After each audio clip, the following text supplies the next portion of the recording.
첫날에 1억이었어요. 첫날에 1억. 대부분 수도권에서 사셨고 어마어마하죠. 너무 부러워요. 90년생들이 정말 당첨 많이 됐어요. 그분들은 당첨되고 바로 팔았죠. 계약금 다 매수자가 냈어요. 양도세가 없고요. 일단 취득세가 없고요. 지금은 다 투자자분들이세요. 그냥 아예 돈 하나도 안 들어갔을 땐 바로 빠져요. 거의 현금 거래 많이 하고 통장은 차명으로 많이 받고 이렇게 해요. 투자자들은 일단 들어갈 거예요. 그러니까 걱정하지 마시고. 안녕하세요, 브릿지 최동수 기자입니다. 저희가 최근에 이 청주에서 갭 투자자들의 움직임을 좀 추적해봤습니다.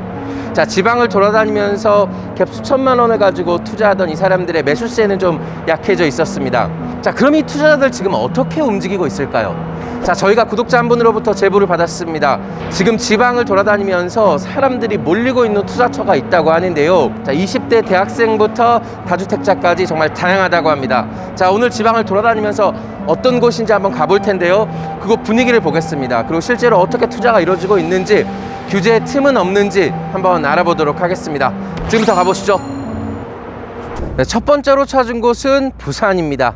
자, 지금 제가 서 있는 곳이 KTX 부산역 바로 옆에 있는 부산항 북항입니다. 자, 북항은 지금 재개발이 진행 중이죠. 저희가 인근 부동산을 찾아가 보니까 이 천지개벽한다는 얘기를 많이 했습니다. 지금 제가 주변을 돌아다녀 보니 이 주변 일대가 다 지금 공사 중입니다. 자, 오늘 저희가 보여드릴 곳은 자, 이쪽으로 와보시죠. 바로 생활형 숙박시설 레지던스입니다. 지금 제 뒤로 보이는 초고층 건물 보이시죠? 영구 바다 조망권을 가지고 있고 KTX역 바로 옆에 있습니다. 자, 도보로 5분이면 갈 수 있는 거리인데 그 옆쪽으로 생활형 숙박시설들이 차례로 들어섭니다. 지금 제 왼쪽 부지에는 최근에 가장 핫했던 롯데캐슬 드메르 부지가 있습니다. 전국에서 수십만 명의 투자자들이 모여들어 역대급 경쟁률인 356대 1을 기록하기도 했습니다. 지금 제 뒤로 보이는 협성마리나 G7 생숙은 올해 입주를 앞두고 있는데요. 프리미엄이 수억씩 붙어 있습니다. 사실 생숙은 지금 투자하기에는 좀 불확실성이 커졌습니다. 왜냐하면 과거와 달라진 게 정부에서 올해 초 규제를 예고했기 때문입니다. 그게 4월 중인데요. 그럼에도 불구하고 이 3월 말 투자자들 왜 이렇게 많이 몰린 걸까요? 어디에서 이익을 발견하고 이 투자자들이 몰려든 건지 한번 알아보도록 하겠습니다. 이게 지금 분양권을 살 수가 있나요? 네, 전매는 가능하세요. 이게 프리미엄이 얼마 정도 붙었나요? 어디 분이세요? 서울이요. 서울 분들이 일단 작은 걸 투자를 많이 하셨고요. 네. 일단은 분양 금액은 이제 3억대, 거의 네. 4억이라 생각하시면 되니까 네. 지금 계약금 10% 들어가는 거 생각하면은 한 뭐 4천만 원 네. 생각을 하시고 프리미엄은 진짜 좋은 거는 한 4천, 5천 잡혀 있고요. 일단 지금은 물건도 귀하고 뭐 프리미엄은 한 그 정도 형성이 되어 있어요. 바다 보이는 데는 프리미엄이 더 높나요? 네, 2억 넘어요. 아, 벌써 그냥 바로 그냥 프리미엄 바로 붙어버리는 거네. 첫날에 1억이었어요. 첫날에 1억. 대부분 수도권에서 사셨고 부산분들은 진짜 부자이신 분들 LCT 살 거라 뭐 그러신 분들이 사시고 근데 와, 프리미엄이 어마어마하네요. 어마어마하죠. 너무 부러워요. 90년생들이 정말 당첨 많이 됐어요. 계약 다 했어요? 팔았죠. 단타로? 그분들은 당첨되고 바로 팔았죠. 계약금 다 매수자가 냈어요. 그럼 뭐 한 몇 천만 원 근데 양도세 1억이에요, 1억. 양도세 같은 거 없나요? 양도세? 양도세는 매수부담으로 진행되는 물건도 많고 네. 매도가 내는 것도 있는데 다운 써서 한 2, 3천 정도 써요. 세금을. 아니, 이거 원래 양도세가 몇 프로인가요? 신고 금액이 55%입니다. 그러면은 이것도 그러면 다운 써서 2, 3천 내주는 걸로. 매수자가 예. 그럼 거의 1억씩 벌어갔겠네요. 지금 제가 매도인들 만나는데 92년생 친구한테는 1억 2천 들어갔고 2억 들어간 것도 있어요. 98년생. 우와. 한 10년 모아도 그 돈 못 모으잖아요. 한 명은 강원도, 한 명은 부산 돈 이랬어요. 북항 주변 부동산을 둘러보니까 투자자들 크게 두 부류로 나눌 수 있었습니다. 한 부류는 이 계약금도 내기 전에 매수자로부터 프리미엄을 받고 바로 파는, 자, 거기에는 다운계약서도 종종 쓰이는데 이렇게 초단타 매매하는 투자자들이 있었고, 또 한 부류는 장기적으로 북항이 재개발됐을 때 이 오페라하우스나 이곳에 관광 수요, 숙박 수요들이 몰릴 수 있고, 그래서 수익형 부동산의 하나로 끌고 갈 수 있을 것이다, 이렇게 생각하고 투자하신 분들이 있었습니다. 자, 지금부터는 국토부에서 확인한 내용 좀 더 말씀드릴게요. 자, 4월 중 건축법 시행령 개정안, 생활형 숙박시설 규제안이 담긴 이 개정안을 공포 시행한다고 얘기했는데 이게 4월 말로 좀 예정이 된다고 합니다. 그리고 그 내용을 좀 더 뜯어보면 입법 예고한 내용 중에 기존의 주거 용도로 생활용 숙박시설을 활용하신 분들 많이 궁금하실 거예요. 반발이 굉장히 거셌죠. 왜냐하면 주거용 오피스텔로 용도 변경을 하고 하지 않을 경우에는 이제 이행 강제금 부과하겠다, 이 내용이 담겨 있어서인데 이걸 정부에서 2년 동안 유예하겠다고 합니다. 용도 변경을 하려면 지자체별로 지구단위 계획을 변경해야 되는데 시간이 좀 걸린다는 거죠. 자, 마지막으로 다시 한번 강조하는데 신규로 생활용 숙박시설에 투자하실 분들은 이제 주거 용도로 활용할 수 없고요, 무조건 숙박업 신고를 해야 됩니다. 그러면 숙박업 신고란 위탁자를 통해서 이제 맡기게 될 텐데요, 분양을 받은 이 주인이 그러니까 위탁자 밑으로 들어가서 장기 투숙 형태로 뭐 주거하면 되는 거 아니냐, 이렇게 얘기를 하는데요, 이 형태가 이루어질 수 있는 건지는 저희가 좀 더 확인을 해보겠습니다. 국토부에서는 우선 관리감독은 보건복지부에서 한다고 하는데요, 추가로 확인해서 댓글을 좀 달아드릴 수 있도록 하겠습니다. 자, 지금부터는 또 다른 투자처를 찾아서 한번 가보도록 하겠습니다. 두 번째로 찾은 것은 충남 아산시입니다. 지금 제 뒤로 보이는 이 현장 소개해 드릴 텐데 바로 민간임대 아파트입니다. 8년 임대 후 분양 전환하는 아파트인데 이곳에 최근에 분양을 했는데 18만여 명이 몰렸습니다. 평균 경쟁률이 186대 1이죠. 자, 이게 신화산 모아일가 2차인데 1차가 지난해 9월에 분양했습니다. 당시에 한 4만 8천여 명, 5만여 명 가까이 몰렸는데 그러니까 몇 개월 새 3배 넘게 몰린 겁니다. 자, 아산에서도 사실 이곳 외곽입니다. 그럼에도 18만 명이 몰린 건 바로 외지 투자자들이 몰린 거죠. 저희가 지난해에도 이 민간임대 아파트 규제 틈이라고 제가 말씀드렸었는데요, 사람들이 더 몰리고 있는 겁니다. 자, 이 사람들 무엇을 노리고 있는 건지 다시 한번 알아보도록 하겠습니다. 신한산 모아일가 2차 분양권 매수할 수 있나요?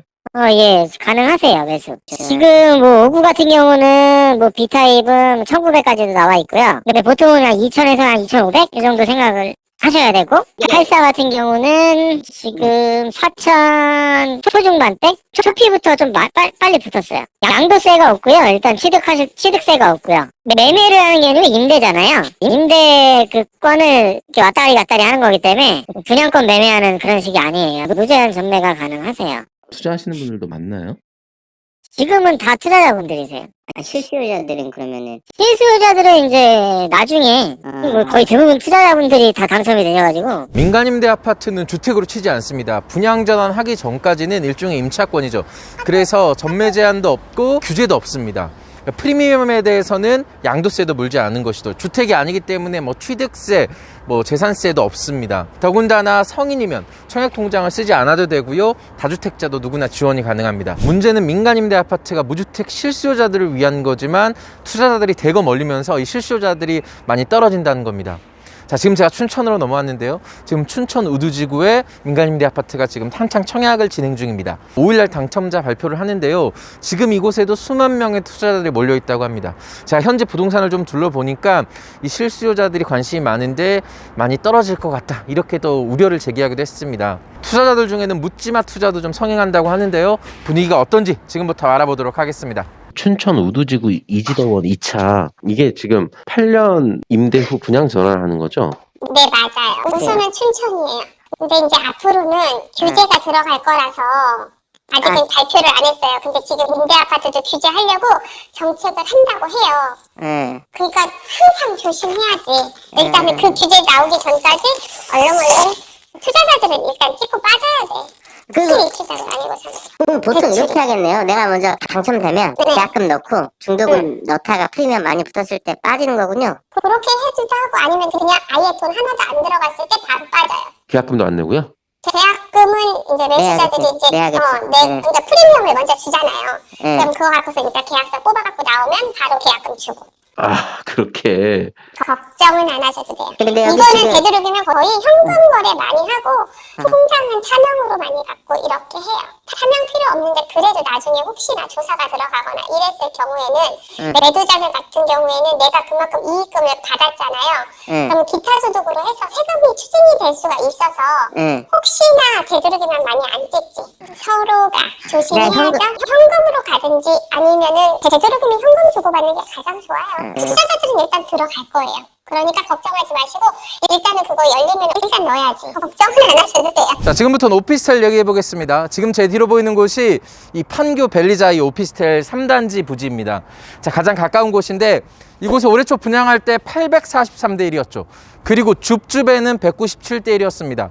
자, 이렇게 투자자들이 많이 몰린 이유가 뭐였냐면 바로 전매 제한이 없었기 때문입니다. 바로 100가구 미만이라 이 전매 제한이 없었던 건데요. 그래서 이 투기가열지구 내에서도 이 100가구 미만 이 오피스텔에 투자자들이 많이 몰리고 있다고 합니다. 이 당시에 당첨자 발표 나자마자 프리미엄이 억대로 붙었었는데 지금 프리미엄은 얼마나 붙었는지 알아보고 지방권 오피스텔 왜 이렇게 투자자들이 몰리는 건지 한번 알아보도록 하겠습니다. 프리미엄이 얼마인가요? 근데 두 개 다 탑층이어가지고 네. 프리미엄 두 분 다 약간 급하신 건 아닌데 일단 내놓은 거는 다 3억 정도 생각하셔야 돼요. 왜냐면 탑층이어서 두 개 다 초피가 1억 5천까지 붙었었어요. 성남에 대장동이 있어요. 거기 패밀리 판교도 여기랑 같은 형태예요. 거기도 오피스텔인데 100세대 분양했나요? 프리미엄 지금 한 시세가 7, 8천 그 정도 되거든요. 그냥 네. 애초에 다운 계약서를 쓰는 것 같더라고요. 투자하신 분들 얘기 들어보면 네. 그 지역에 신규 아파트가 들어설 뭐 계획이 없는 곳에 좀 큰 평수 오피스텔 있잖아요. 방 2개 이상 있는 거. 네. 아파트를 대체할 수 있는 거 위주로 많이 사시는 것 같아요. 지금 법인 취득세 높잖아요. 4.6%보다. 근데 오히려 오피스텔이 더 싼 효과가 있고, 이 하시는 분들 보면 원래 오피스텔을 주거용으로 쓸 거면 부가세를 환급받으면 안 돼요. 근데 사실 판매하시는 분들이 부가세 환급 받아도 된다라고 하시거든요. 그러면 일단 부가세 환급 받으셔서 좀 유동성 확보하시고 나중에 다시 부가세 내시는 분들도 계세요. 그거를. 이번에 브릿지는 최근에 투자자들이 가장 많이 찾는 투자처들을 알아봤습니다. 이 부산, 아산, 춘천, 성남 이렇게 곳곳을 둘러다녀 봤는데요. 주택 규제가 심하다 보니까 생활형 숙박시설 그리고 오피스텔 그리고 민간임대 아파트에 투자자들이 몰리고 있었습니다. 자, 현지 부동산에서 조금 우려하는 점은 바로 이 규제의 틈 문제였습니다. 특히 민간임대 아파트 문제가 좀 있었는데요. 사실 민간임대 아파트는 무주택 실수요자들을 위해서 마련된 제도죠. 그런데 투자자들이 워낙 많이 몰리고 있다 보니까 정작 현지에 있는 실수요자들이 대거 탈락하는 경우가 많았습니다.